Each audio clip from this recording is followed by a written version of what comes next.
Hello বন্ধুরা, আসসালামু আলাইকুম। সবাই কেমন আছেন? আলহামদুলিল্লাহ, আমি আপনাদের বন্ধু পান্না ভালো আছি।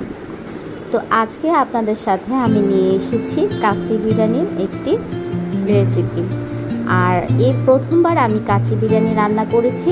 তো এই প্রথমবারই মাশাআল্লাহ খুব সুন্দর পারফেক্ট রান্না হয়েছে। তো তাই আমি আপনাদের বন্ধু আপনাদের সাথে ভিডিওটি শেয়ার করতে চলে এসেছি। বন্ধুরা, ভালো লাগলে আমার ভিডিওটি আপনারা শেয়ার করবেন, লাইক করবেন, কমেন্টস করবেন। তো যাই হোক বন্ধুরা, বেশি কথা বলবো না, আমরা কাজে ফিরে চলে যাব, তারপর বাকি কথা হয়ে যাবে। তো সর্বপ্রথমে আমি সবগুলো মশলাকে রেডি করে নিয়েছি। এখানে মশলা রেডি করার পরে আমি একে একে সবগুলো মশলাকে মিক্স করে নেব বন্ধুরা। আমি চেষ্টা করেছি যে কোনো কিছুই যাতে বাদ না পড়ে, সব কিছু ঠিকঠাক মতো পারফেক্টলি করার। তো আমার যদি কোনো কিছু ভুল হয়ে থাকে আপনারা আমাকে কমেন্টস করে জানাতে পারেন বন্ধুরা।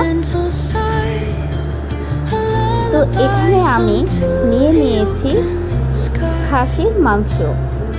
তো খাসির মাংস এখানে আমি 7 থেকে 8 টুকরো মাংস নিয়েছি। তো তারপরে আমি এখানে পেঁয়াজ বেরেস্তা করে নিচ্ছি। মাংসগুলোকে আমি যেই পাত্রে ম্যারিনেট করব সেই পাত্রে সুন্দর করে পরিষ্কার করে ধুয়ে পিস পিস করে পানিটা ঝরিয়ে নিয়ে নিয়েছি বন্ধুরা। তারপর একে একে আমি সবগুলো মশলা উপকরণ দিয়ে দেব। প্রথমে আমি এখানে লবণ, হলুদ গুঁড়ো, মরিচ গুঁড়ো, বাদাম বাটা, এখানে হচ্ছে কাজু বাদাম আর পেস্তা বাদামটা দেয়া হয়েছে, কাঠবাদাম, রসুন বাটা, আদা বাটা, তারপর হচ্ছে পেঁপে বাটা। আর পেঁপে বাটাটা হচ্ছে দিলে মাংসটা নরম হয়। টক দইটাকে খুব সুন্দর করে ফেটে নিয়েছি। তারপরে এখানে পেঁয়াজ বেরেস্তা করে রাখা মুচমুচে পেঁয়াজ বেরেস্তা দিয়ে আমি খুব ভালো করে মেখে নেব। তো মাংসগুলোকে যত ভালো করে ম্যারিনেট করা যাবে তত আপনার মাংস থেকে ফ্লেভারটা বের হবে, বিরিয়ানি থেকে ফ্লেভারটা বের হবে, মাংসের গায়ে গায়ে সম্পূর্ণ মশলা লেগে যাবে। তো বন্ধুরা, এখানে আমি আরও কিছু পেঁয়াজ বেরেস্তা দিয়ে দিয়েছি। আর এখানে কাঁচা পেঁয়াজটা ইউজ করা যাবে না, যেহেতু আমরা ভাপে রান্না করব তাই কাঁচা পেঁয়াজটা ইউজ করব না। কাঁচা পেঁয়াজটা ইউজ করলে প্রচণ্ড পানি উঠে যাবে আর এগুলো গলে যাবে। তারপর আমি পেঁয়াজ বেরেস্তা করে যে তেলটুকু বেঁচেছে সেই তেলটুকুই আমি দিয়ে দিয়েছি। আর এখানে পারফেক্ট তেল ব্যবহার করতে হবে, একেবারে আহামরি বেশিও না কমও না। তা আমার কাছে মনে হয়েছে একটু লবণ কম হয়েছে, তাই আমি আবারও লবণ দিয়ে দিয়েছি। 4-5টা কাঁচামরিচ টুকরো করে দিয়েছি। একটু ঝালও ভালো লাগে, বেশি মিষ্টিও ভালো লাগে না। তো তাই আমি আরও 1 চামচ এখানে মরিচের গুঁড়ো দিয়ে দিয়েছি বন্ধুরা। তারপর কেওড়া জল হাফ মুখো আর হচ্ছে গোলাপ জল 1 মুঠো দিয়ে দিয়েছি। দিয়ে আমি ভালো করে ম্যারিনেট করে রেখেছি বন্ধুরা। তো এখানে আমার টমেটো সস ব্যবহার করতে হবে, সেটা আমি পরে দেব, না হলে বেশি মিষ্টি মিষ্টি ভাব চলে আসবে। তো এখানে আমি বাসমতি চাল নিয়ে নিয়েছি বন্ধুরা। আর ঘরে বানানো যে আমার হাতের মশলাটা সেই মশলাটা দিয়ে মেখে নিয়েছি। আর টমেটো সসটা পরে দিয়ে মেখে নিয়েছি বন্ধুরা। টমেটো সসটা দিয়ে মাখানোটা আমি দেখাতে পারিনি, সেটা আমি পরে দিয়েছি, তাই ভিডিওটা করিনি।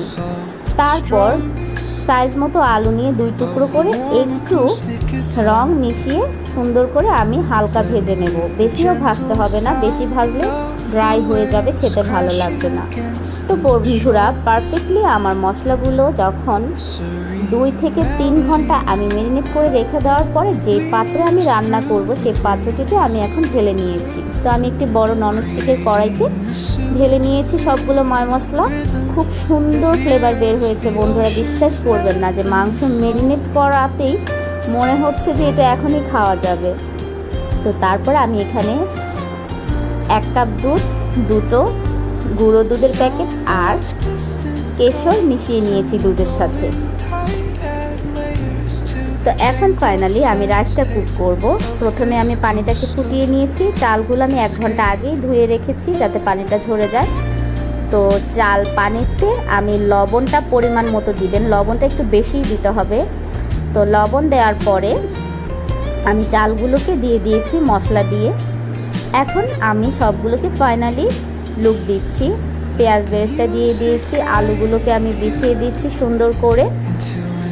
তারপর এখানে আমি আলু বোখারাগুলোকেও দিয়ে দিচ্ছি একটা একটা করে সুন্দর করে। এখানে হচ্ছে মাওয়া, আমি মাওয়াকে গুঁড়ো করে নিয়েছি, মাওয়াগুলোকে চারিদিকে সুন্দর করে ছিটিয়ে দিচ্ছি। মাওয়া দিলে খুব সুন্দর ফ্লেভার আসবে বন্ধুরা, মাওয়া দিলে আসল ফ্লেভারটা চলে আসবে। আমার ঘরে হাতে বানানো মশলাটা, বিরিয়ানির মশলাটা দিয়েছি। তারপর যে আমার কুক করা চালগুলো, এগুলোকে 70% কুক করে নিতে হবে বন্ধুরা। আমি বাসমতি চালগুলোকে 70% কুক করে নিয়ে সাথে সাথে চুলা থেকে উঠিয়ে মাংসগুলোর উপরে ছিটিয়ে দিচ্ছি। খুব সুন্দর করে রাইসগুলোকে মাংসর যে কাঁচা মাংসটা আছে ম্যারিনেট করা, সেগুলোর উপরেই আমার ছিটিয়ে দিতে হবে, কারণ আমরা এগুলোকে দমে রান্না করব। তো দমেই সম্পূর্ণ কাচ্চি বিরিয়ানিটা রান্না করতে হবে। তো এই তো দেখতে পাচ্ছেন বন্ধুরা, আমি চুলা থেকে উঠিয়েই পানিটা ঝরিয়ে সুন্দর করে চারদিকে বিছিয়ে দিচ্ছি। জানি না বন্ধুরা আমি আপনাদেরকে বোঝাতে পারছি কি না, কিন্তু মাশাল্লাহ আমি জীবনে প্রথম কাচ্চি বিরিয়ানি রান্না করে আলহামদুলিল্লাহ খুব সুন্দর সফল হতে পেরেছি। তো বন্ধুরা তারপরে সব কিছু দিয়ে সবগুলো চাল দেওয়ার পরে আমি এখানে আবারও কিছু পেঁয়াজ বেরেস্তা দিয়ে দিয়েছি। তারপরে মাওয়ার গুঁড়ো দিয়ে দিয়েছি খুব সুন্দর করে চারদিকে। মাওয়ার গুঁড়োগুলো আর সুন্দর করে দিতে হবে। দেখেন বন্ধুরা চালগুলো কি বড় বড়, একদম খুব সুন্দরলি পারফেক্ট কুক হয়েছে। আবারও আমি এখানে কয়েকটি আলু দিয়ে দিচ্ছি, ভেজে রাখা আলুগুলো হলুদ হলুদ কত সুন্দর লাগছে। তো তারপর আলু বোখারাগুলোকে আবার আমি চারদিকে সুন্দর করে দিয়ে দিচ্ছি। তো ওই তো এখানে দুধ যে মেশানো ছিল সেই দুধটাকে আমি চারদিকে ছিটিয়ে ছিটিয়ে দিচ্ছি। এক জায়গায় দলা করে দেওয়া যাবে না বন্ধুরা, রাইসের উপরে সব দিকে আমার ছিটিয়ে ছিটিয়ে দিতে হবে আস্তে আস্তে। তো ফাইনালি আমার সবগুলো মশলা দেয়া ডান। তো এখন আমি বন্ধুরা একটু ঘি দিয়ে দিলাম উপর দিয়ে। ঘিটা দিলে আসল পারফেক্ট আরও ঘ্রাণ চলে আসবে। তো এখন আমি একটু ফুড কালার দিয়ে উপরে হালকা হালকা করে জায়গায় জায়গায় দিয়ে দিচ্ছি। আর আমার মতে ফুড কালার কম দেওয়াই ভালো, কারণ ফুড কালারটা অত বেশি ইউজ করলে আমার মনে হয় না ভালো হয়। ফুড কালারটা যত কম ইউজ করা যায় বন্ধুরা ততই ভালো। তো এখন ফাইনালি আমি এটাকে সিলগালা করে দেব, যেইটুকু ফুটো ছিল সেই ফুটোটা আমি বন্ধ করে দিয়ে দিলাম। তো বন্ধুরা ফাইনালি 1 ঘন্টা পর মাশাল্লাহ আমার রান্নার ডান। ঢাকনা উঠানোর পরে খুব দারুণ মিষ্টি ঘ্রাণ শুরু হয়ে গিয়েছে বন্ধুরা। তো ফাইনালি আমি যে আমার হাজব্যান্ডের জন্য এই প্রথম কাচ্চি বিরিয়ানি রান্না করতে পেরেছি আলহামদুলিল্লাহ, তাতে আমি খুব খুব স্যাটিসফাই। আর আমার হাজব্যান্ডও খেয়ে খুবই স্যাটিসফাই, কারণ হাজব্যান্ডের মনকে খুশি করাই হচ্ছে একজন ওয়াইফের কাজ। তো দেখেন বন্ধুরা আমার মাংসগুলো কি সুন্দর পারফেক্টলি কুক হয়েছে, একদম নরম হয়েছে, কোনো শক্ত নেই মাংসগুলো মাশাল্লাহ, একদম পুড়েও যায়নি। একটা ফ্লেভার যে কি সুন্দর ফ্লেভার বের হয়েছে বন্ধুরা, আমি আপনাদেরকে বলে বোঝাতে পারছি না। তো যাই হোক ফাইনালি আমরা খাওয়ার জন্য প্রস্তুত। তো বন্ধুরা এখানে আমার রান্না ডান। খেতে খেতে আপনাদের সাথে কিছু কথাও শেয়ার করি। তো ভালো মন্দ আমরা প্রতিদিন জীবনে নিত্যদিন অনেক কিছুই খেয়ে থাকি। তো প্রতিদিন তো আমরা ভালো খাবার খেতে পারি না, কারণ ভালো খাবার সবসময় মাছ মাংস খাওয়া যায় না। শাক সবজি ডাল ভর্তা সব কিছু মিলিয়ে মানুষকে ভালো মন্দ খেতে হয়। তো মাসে বা সপ্তাহে একদিন সবারই ইচ্ছে হয় ভালো খাবার খাওয়ার জন্য। তো যারা আমার ভিডিওটি দেখছেন আমাকে খারাপ কিছু মনে করবেন না বন্ধুরা, আমি প্রথম রান্না করেছি তাই খুব শখ করে আপনাদের সাথে শেয়ার করেছি। তো বন্ধুরা আপনারাও কে কে প্রথম কাচ্চি রান্না করে সফল হয়েছেন আমার মতো, আপনারা ভিডিওতে কমেন্ট করে জানাবেন। আলুগুলো খুব সুন্দর পারফেক্টলি ডান, মাংসগুলো ডান, রাইসটাও খুব সুন্দর ডান। মাশাল্লাহ আমি কি বলবো, খুবই খুবই খুবই সুন্দর হয়েছে।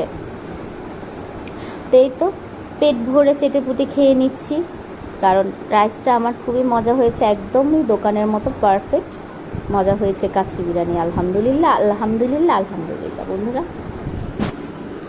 তো সবাই ভালো থাকবেন, বেশি বেশি আমাকে শেয়ার করবেন, কমেন্টস করবেন বন্ধুরা।